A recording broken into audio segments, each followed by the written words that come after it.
बीना विधानसभा से हमारे साथ हैं निर्मला सापड़े जी। वर्तमान में आप किन मुद्दों पर चुनाव लड़ने की आप तैयारी कर रहे हैं? आपको पार्टी से टिकट नहीं मिलता है तो आप बताइए किस तरह से आप चुनाव की तैयारी कर रहे हैं? देखिए, मैं पिछले 20 सालों से तो कांग्रेस की एक सक्रिय कार्यकर्ता के रूप में हूँ। क्योंकि विधानसभा यदि हमें लड़ना है तो 232 बूथों पर हमारी टोटल तैयारी है। हमारे पोलिंग एजेंट हैं, हमारे बीएलए हैं, हमारे मंडल सेक्टर हैं, हमारे समन्वयक हैं। एक बहुत बड़ी संख्या में मेरी खुद की भी व्यक्तिगत टीम है।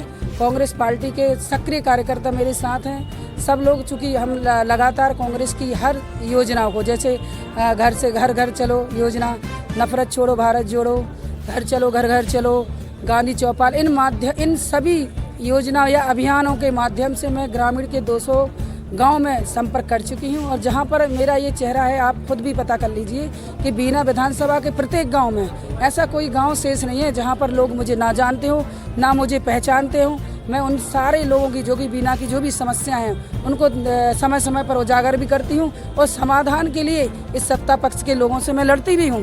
तो मेरी पूरी तैयारी है, बूथ लेवल से लेकर सारी तैयारी है।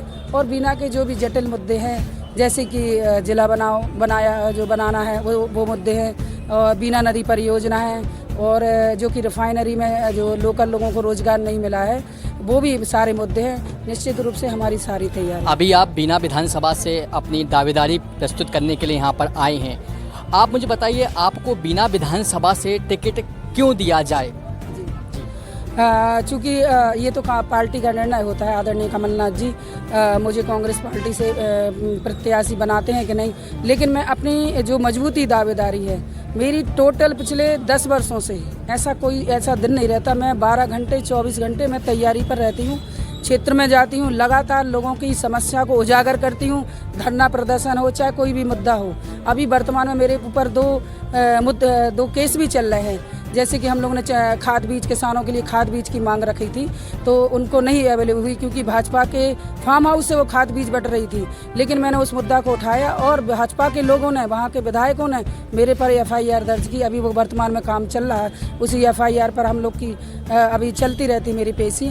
लेकिन मैं चूँकि जनता की लड़ाई लड़ती हूँ, बूथ पर मेरे लोग हैं, सेक्टर मंडल अध्यक्षों में भी मैंने लोगों की मदद करी है, और वो वहाँ पर उनकी मैं पसंद भी हूँ। ऐसा नहीं है, क्योंकि जो मंडल सेक्टर है, मैं काम करती हूँ तो काम करने वालों की वहाँ पर वो पसंद भी रखेंगे। मेरी पूरी तैयारी है, फाइनेंशियली भी सारी तैयारी है, लोगों की टीम है, बूथ पर मेरी सारी कमेटियाँ बन चुकी हैं।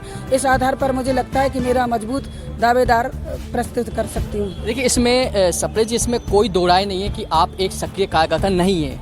मैंने भी देखा है बीना विधानसभा में जाके, आप कांग्रेस की एक सक्रिय कार्यकर्ता हैं। वर्तमान में आप किन मुद्दों पर चुनाव लड़ने की आप तैयारी कर रहे हैं? देखिए, बीना में पिछले 25 वर्षों से भाजपा का विधायक है। एक्चुअली बीना की जो सीट है एक्चुअली भाजपा की है, लेकिन आज तक बीना में, जैसे कि हमारा बीना जिला बनाने लायक है, भौगोलिक दृष्टि से देख लें या जनसंख्या की दृष्टि से देख लें, ये सारी की सारी खूबियाँ बीना जिला बनाने में हैं। तो ये पहला मुद्दा तो ये है कि कमलनाथ जी एक्चुअली मंच के माध्यम से भी वो कह चुके हैं कि यदि बीना से विधायक बनता है और सरकार बनती है तो हम बीना को जिला बनाएंगे। तो ये पहला मुद्दा हो गया। दूसरा, बीना नदी परियोजना, जो आदरणीय कमलनाथ जी जब सरकार में थे और क्या कहते केंद्र में थे, तब उनने बीना के लिए बहुत बड़ी सौगात दी थी किसान भाइयों के लिए, कि बीना नदी परियोजना। लेकिन पास के विधायक के, जो हमारी खुरई विधानसभा है, वहाँ के मंत्री द्वारा बीना के देश करके यहाँ के गांव काट दिए। तो दूसरी हमारी ये रहेगी कि बीना के जो 40 गांव हैं जिनको बीना नदी परियोजना की से काटा गया है, तो उनको बीना नदी परियोजना में जोड़ा जाए। ये हमारा दूसरा मुद्दा है। तीसरा है रिफाइनरी इसलिए हुई थी कि उस समय पर जो भूमि अधिग्रहण हुआ था, तो वहाँ के किसानों से कमिटमेंट किया गया था कि आप लोगों को यहाँ पर रोजगार भी मिलेगा और मुआवजा भी मिलेगा। लेकिन अभी तक उन 40 गांव के किसानों को ना तो रोजगार मिला है और ना ही वहाँ पर मुआवजा मिलेगा। तो मेरी तीसरी प्राथमिकता ये रहेगी कि जो बीना रिफाइनरी में है, वहाँ कर जो बीना के लोकल लोग हैं उनको रोजगार दिया जाए, और जिनकी भूमि अधिग्रहण में ज़मीनें गई हैं उनको पूरा मुआवजा दिया जाए और उसमें नौकरियाँ भी दी जाए। ये मेरे तीनों मुद्दा रहेंगे। ठीक है, एक और प्रश्न हमारा आखिरी आपसे। अगर मान लीजिए आपको पार्टी से टिकट नहीं मिलता है तो? देखिए, मैं विगत 25 वर्षों से कांग्रेस के लिए सक्रिय कार्यकर्ता के रूप में काम कर रही थी।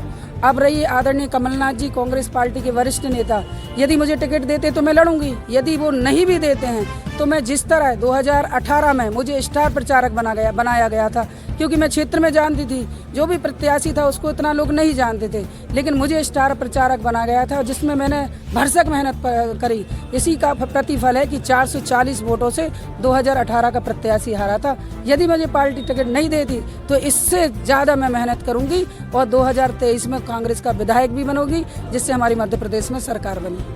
तो ये हमारे साथ थी निर्मला सप्रे, जो कि कांग्रेस की एक सक्रिय कार्यकर्ता हैं। बीना विधानसभा में ऐसा कोई गांव, ऐसा कोई कार्यकर्ता कांग्रेस का नहीं है जो इनको नहीं जानता हो कि